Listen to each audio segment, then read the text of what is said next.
Ladies and gentlemen, Paul Leslie presents. And now your host, Paul Leslie. Ladies and gentlemen, we would like you to meet Jessie Bridges. Jessie Bridges is a singer, songwriter, and guitarist, as well as a recording artist. Thank you very much for joining us. Thank you for having me. It's a pleasure. So, I think most stories are best from the beginning. I agree. What was life like growing up, and what kind of music did you hear? Well, I obviously, or maybe not so obviously to some people listening in, I grew up in a unique situation. I come from a family, multi-generational Hollywood family, where growing up, although it was the only thing I knew, might not have been so typical to other people. So my immediate family, I have two sisters, one older and one younger. I'm the middle. And we loved each other a lot and fought with each other a lot, especially me and my older sister, Isabel, whose birthday it is today. So happy birthday, Isabel. And my parents, who've been married since they got married back in 1977, they had a really strong relationship where my dad obviously worked a lot and was on the road, and my mom was at home with us. And my mom's actually from Fargo, North Dakota, and so she has that solid Midwest upbringing. And I think that because of that, my parents were really complementary to each other. And so my childhood basically consisted a lot of dad being gone and then coming home and us all having a blast with him, and mom really being kind of the solid foundation that held everything together. And as far as music goes, so my family's always been really musical. My grandparents did a lot of musicals when they were first together. My grandparents got together when they were, I think my grandpa was 18 and my grandma was like 17 or 16 or something. It was like they spent a ridiculously long time together.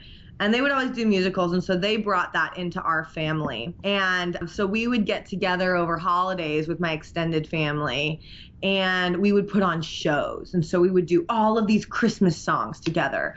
Or, my younger sister and cousin, they were about the same age, and they had this whole act going where they would just wear the same exact outfit and pretend that they were twins and do the whole thing. So needless to say, I come from a very theatrical, flamboyant family. Singing was always involved. It still is today. Whenever we have a gathering, guitars and ukuleles and all sorts of instruments are busted out. Let me know if I'm talking too much and if you want to interject at all and have specific questions, because I can ramble. I will tell you, I have made it a process for 10 years. I'd never interrupt anyone. Okay, well, I'm letting you know that if you feel like you want to, like there's something that I'm touching on but not following through on, please let me know. I was introduced to music, obviously, through that part of my family and the kind of extended family tradition of getting together and all singing kind of classic musical type songs.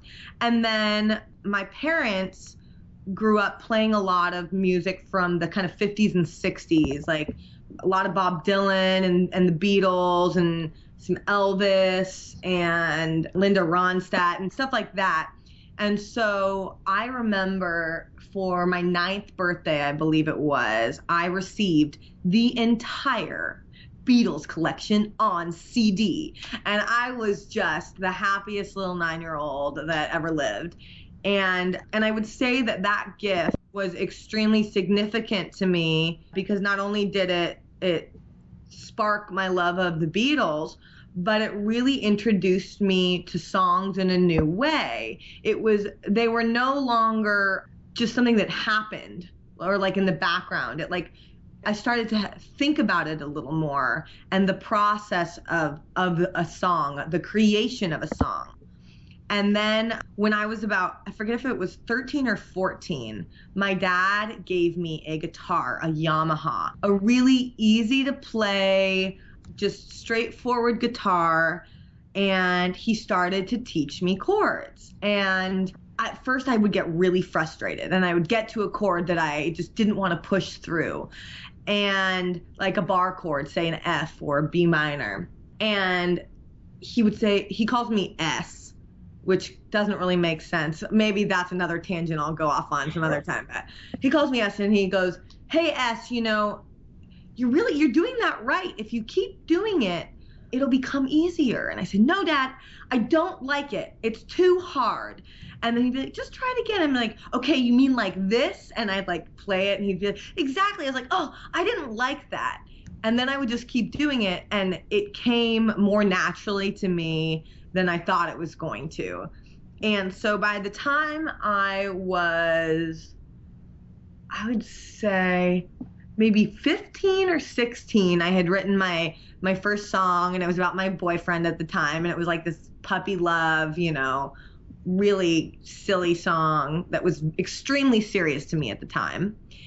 And that's where my kind of career in songwriting, I don't know if I should call it career at this point because it was just for fun, but that's where that kind of got started. And I've always been an emotional person who has needed a way to express myself, whether it's writing or drawing or painting or just singing. And so this really gave me that outlet, and it kind of changed my life, I would say.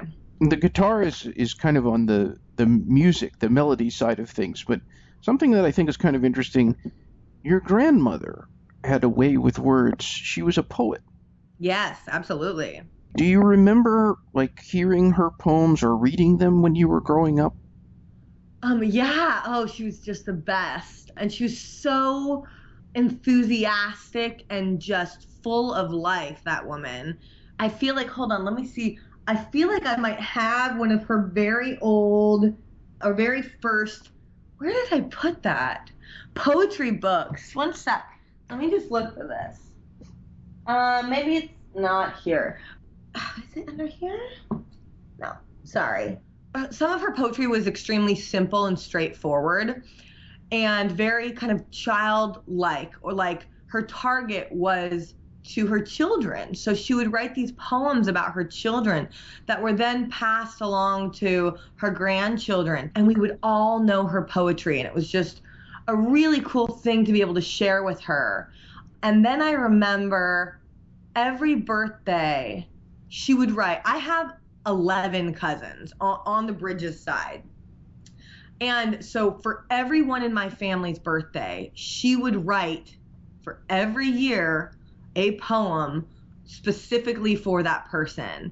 And looking back, I wish I had kept the collection of my poems, but they were so thoughtful. I mean, and they were so specific to that person's uniqueness. And she had such a wonderful way of capturing that with her words. It was really wonderful. What about you personally? What would you say affects your heart more? Is it the lyrics or the music? I would say that depends on many different things. It depends on my mood that I'm in that day, and it depends on where I am, and it depends on the specific song I'm listening to. So, for example, like a song like Moonlight Sonata, I mean, that can make you weep, and it's just these da da da da da, it's these notes, that just 3 notes at the beginning there that you just hear and you are so moved. And then there are other days I actually tend to lean more in the direction of being responsive to lyrics as opposed to music, because I take my lyrics very seriously, and I would say that's one of my personal strengths, is thinking of a way to express yourself and your feelings and put those thoughts and feelings in the world so that other people can relate to them. And maybe the person has no idea what I've gone through, but they can listen to my song and they can say, I have felt that before, or I'm feeling that right now. So in that way, lyrics tend to, no pun intended, speak to me stronger, but I don't want to say that and then devalue the actual music because, I mean, you need both. You need both. Right. You mentioned Moonlight Sonata a second ago. Of other songs from any era, I mean, it could be a classical piece or a pop song. What is your favorite song? Oh, my favorite song. I mean, once again, that goes back to it all depends on my mood and where I am in my day and kind of what's going on internally and externally for me. But I would say one that is kind of a fail-safe song is The Wait by the band. Always a good song. I can always get into the groove. I cover it a lot. It's just pretty much foolproof when it comes to evoking a specific feeling in me. And then, like I said, I'm a huge Beatles fan. So maybe In My Life by the Beatles is just a really kind of perfect in every way. And yeah, I'm going to go with those two for now. But, maybe 5 minutes later, I'll have another one. What about the song that you wrote that has the most meaning? I think that also changes. I would say as I'm growing in my self and as a musician, my writing has become more dynamic and I've been able to access parts of my creative self that I haven't been able to access before. And it's allowed me to express myself in a new way. So I look back and when I listen to some of my older songs, the value that they have for me is much different than a newer song. So my older songs bring up more of a nostalgia or a kind of a melancholy of that bittersweet feeling of, oh, I remember that, but that's no longer happening, but I can still relate to it. So for example, Let It Breathe, my latest album, I think about the song Heartbreaking Heart, which is obviously not a happy song. And it came from, the story behind it was really interesting because being who I am, I'm an extremely emotionally driven and connected person. And when I love with everything. And so the Heartbreaking Heart was written about an ex that I had, and we had been broken up for something like 6 years. And I was not only had the relationship not only been over for 6 years, but I was also in another relationship with somebody else. And obviously I couldn't tell this person that I was with that I was writing this song about being heartbroken about, would have gotten a little messy. But needless to say, I had to find a way of expressing what I was feeling in order to work through it. And I found that in connecting to that part of myself, it was extremely cathartic. And in those moments when I write a song like Heartbreaking Heart, it's as if I am no longer responsible. It's like I have to surrender to the process. I have to surrender to the music, and I almost like let it write itself. And people always ask me if I write the lyrics first or the music first. And it really varies from song to song, but I would say generally speaking, I tend to write them together because they can't, in my personal opinion, they can't really stand alone. It's like they're two sides of the same coin. They belong together. So obviously, if I don't like the way something sounds or if I don't think a lyric's correct or fits right, then I will replace either a chord or a lyric. But generally speaking, in my songwriting, that's how I've gone about that. So to kind of think about my favorite song, Heartbreaking Heart comes up for an older song, but now I have all these new favorites to pick from. And it's just too overwhelming. I just can't take it. I'm just like, it's like picking your favorite child. I don't have children, but I can only imagine how difficult that would be. One of the songs, kind of in keeping with the vein of what you just said, Letter to You. Yes. Something in the lyrics that really struck me. Do you think, is it possible to love too passionately? to kind of reference your lyrics there. Yes, I absolutely think it is. And this is only speaking about me personally. I obviously can't speak for anyone else. To give you background on that song, people think it's a love song. And it's actually, I wrote it as a message from my older self to my younger self. So I was telling her that I know that it feels like you're going through all of this right now. And I know it feels like you won't get through it. And I know it feels so big that it's going to consume you. But just wait a second, because you're going to get older and you're going to gain perspective and you're going to be okay. And so my message to my younger self now, looking back, I am a passionate person, and I don't think that my passion will ever be taken away from me or will lessen. But I do think that as I've matured, I'm more capable of kind of harnessing it and not throwing myself into something in a way that will be ultimately detrimental to me and whomever I'm in relation to. But it's finding that balance that's so hard. What is your greatest well of inspiration? Love, fortunately and unfortunately. You know, new love, old love, obviously heartbreak, love of myself, love of my family. I mean, love primarily, and then I guess secondarily, relationships. Because my relationship to whatever my subject matter is, I mean, I take it, it's like, it's a part of me, that relationship. And so, yeah, I would say those two things. What is your greatest source of joy?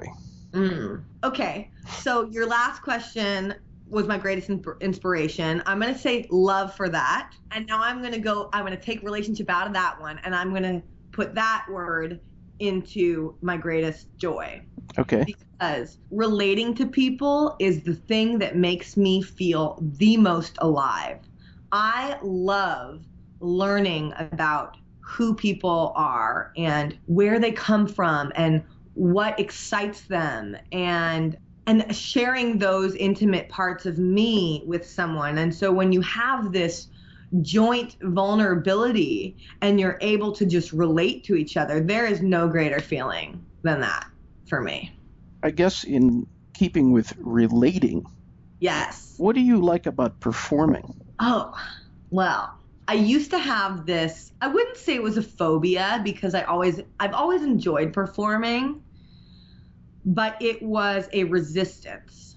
And my knee-jerk reaction when people would ask me to play something would be like, oh, no, I don't want to be in the spotlight. I don't want to be under a microscope. I don't know if I really wanted to share something that was so exposing. Like, you've listened to my music, my songs are very personal. And so at first, that was what I was experiencing inside. When I examined it closer, I realized that was just fear. And what I really wanted to do was share it all with everybody.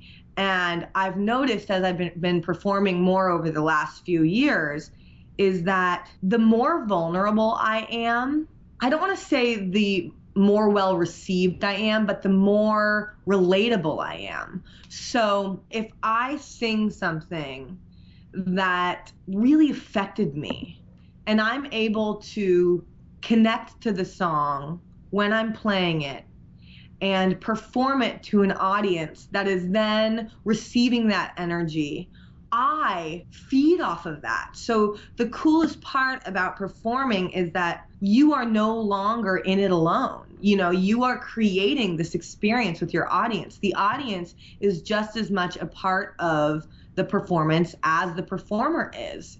And I do not underestimate that at all. I mean, it's to be able to perform to a crowd who is open to what you have to show and is able to receive it as like a gift and then give you the gift back.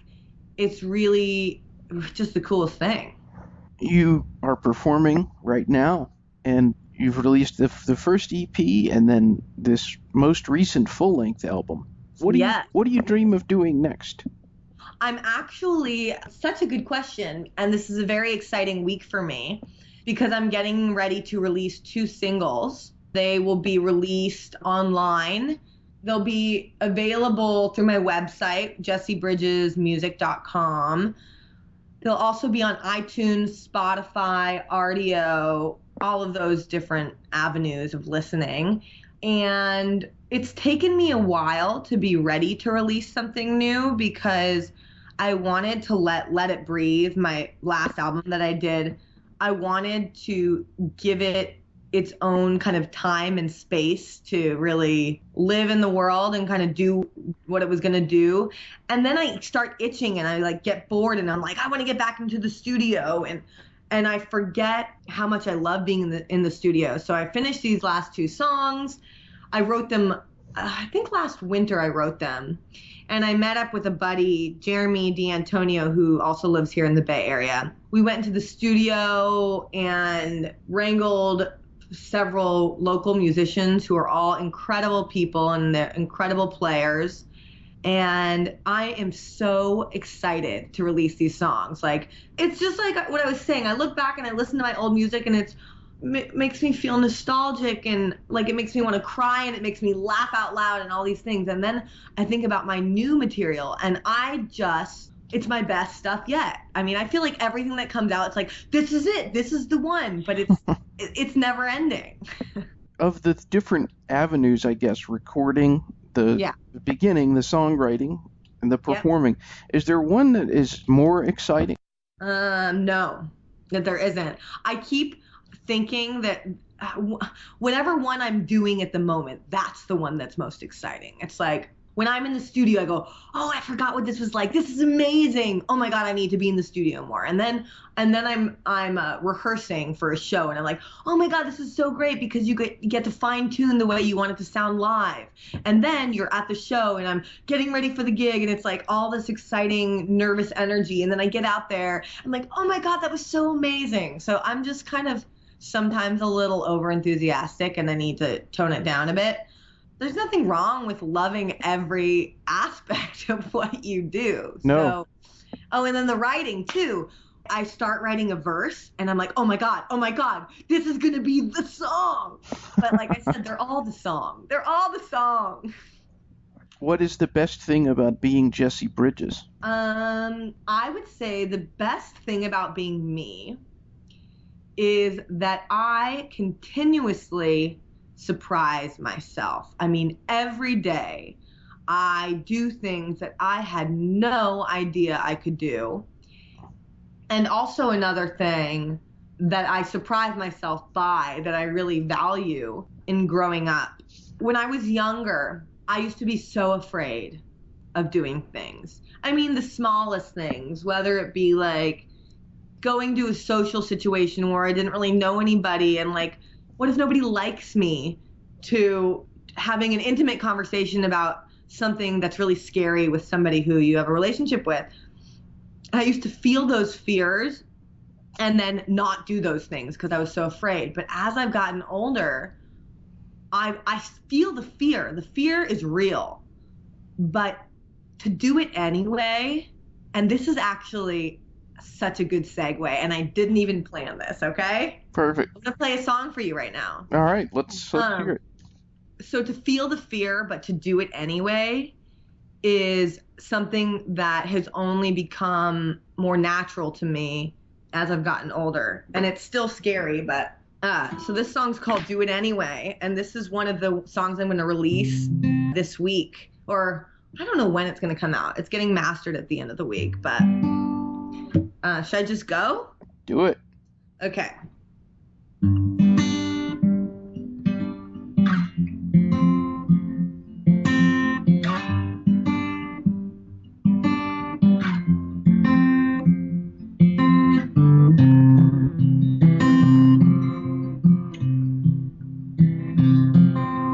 Heading down a highway in the dark.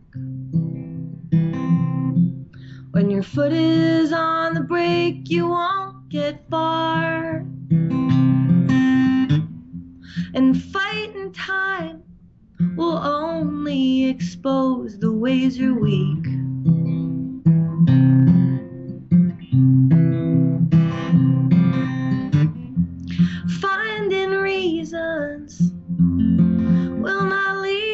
to relief.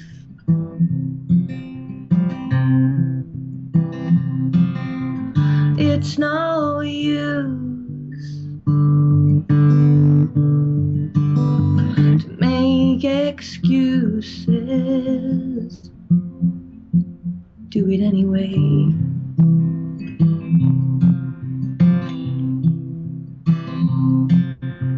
Putting one foot in front of the other. You can't always predict what you'll discover. And fighting time will throw you right in with the beast.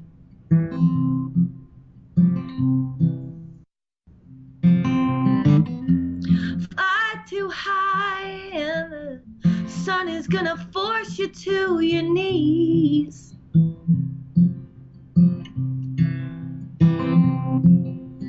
It's no use to make excuses. Do it anyway. Do it anyway. There are times when I believe I can change. It's looking good, but then I see time shakes things. Time breaks things. Time makes things better.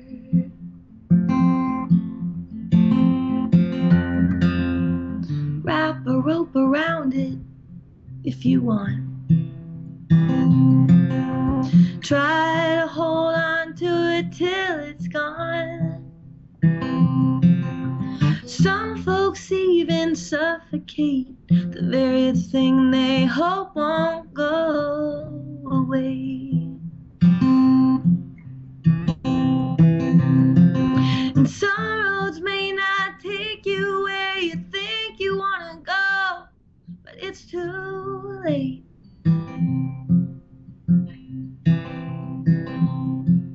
No, it's no use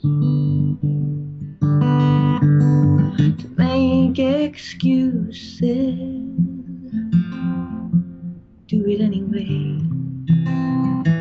Do it anyway. Do it anyway.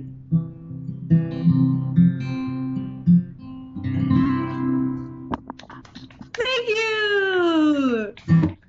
Very nice. So I realized that my guitar was kind of out of tune for that. I apologize to the listeners. That's okay. It was very much a from the heart song, I could tell. Yeah, absolutely. We need more of that. Given that there's listeners all over the place, thanks to the good old internet, what would you like to say to anyone who's listening to this? I would like to say that life isn't easy. And nobody's life is easy. We all have our own struggles. And what a beautiful thing to be able to relate to each other because of that. So to those who may not have faith in the future, may not know where they're going, may not believe in themselves, well, reach out and just know that you're not alone, and that if we have faith in the strength of our community, and I mean community in the greater sense, I guess humanity, that we will be able to support each other and lift each other up. And I have struggled with this concept for my entire life, and I feel like only now am I learning that I can lean on people, and that means anybody, and I really mean that. And I feel like when I have my shows, whether I'm opening for my dad or not, I always like to make an effort to make myself really available and approachable to the people who are listening to my music, because as I mentioned earlier, they are so much a part of that experience for me. And if I can bring somebody joy, and if connecting to me does that, then I want to selfishly and selflessly, you know, I want to make myself available, and I'm hoping that that energy is contagious. And so back to my message to the world, be yourself and let people and life and love support you. Well, on the note of yourself, Yes. Jessie Bridges. Who Yes. is Jessie Bridges? I am an ever-changing, ever-evolving life spirit who, the second I get too comfortable, well, guess what? I'm kind of screwed, because something comes up that I'm not prepared for, and kind of as I mentioned earlier, I always surprise myself in getting through it. I am strength and I am weakness, and I feel like I am every opposite you could ever imagine, all rolled into one ball. Yeah, I'm a contradiction. Do you have one more song in you for all the people out there? Sure. Let me tune up. I'll do it quickly. Yeah, take your time. A little closing farewell song. Yeah, let's see what I can do.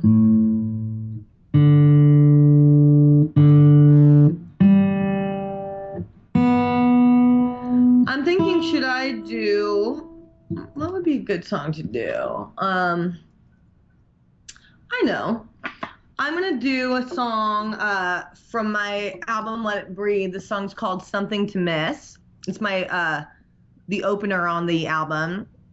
And to give it a little background, I mean, we could go on forever with this interview, and I could tell you like a million stories, but prior to me deciding to pursue my career as a musician, I was my dad's assistant on movies, and I worked with him on 3 movies.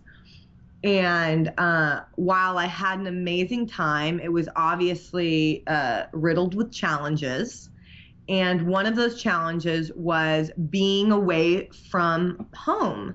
And it was during a time where I didn't really have a home. I didn't really know what to call home. And so it brought up this whole question of, well, what is home to me? What does that concept mean? So then I thought about it a little harder, and I realized I just wanted something to miss. And so that's where this song came from.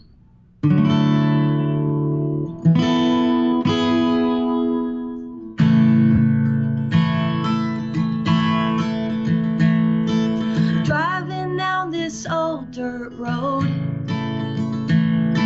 the rocks beneath these wheels know the dust and snow. Like lizards in the sun, they felt the warmest days. Georgia seemed to really love this place. The planets high above all burn so bright. Every windy day fades to a dark and restless night.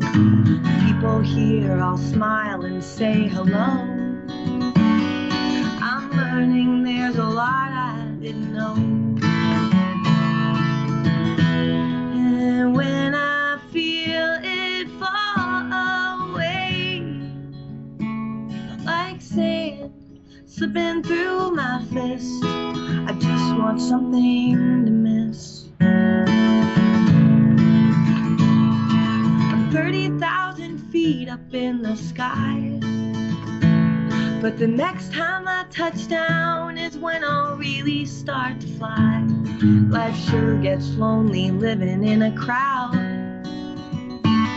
It's a quick fix to my search for just one town. And if you beg for me to stay, I'll be that old dog giving you a big wet kiss. I just want something to miss. Something to miss. I want something to hold on to in my mind when I am miles away from what is mine. The highways and the views all come and go. Every hand I shake is somebody I now know. Each room that I have molded out of clay will become a stranger's home some sunny day. And when it's time for me to leave, another city crossed off of my list, I just want something to miss. Something to miss. Something to miss. Something to miss. Thank you. Thank you. Thank you very much for all this, taking your time to talk with us and Absolutely. playing your music. It's a real pleasure. That was a lot of fun, Paul. Thank you for reaching out. And if you ever have any more questions, I'm around.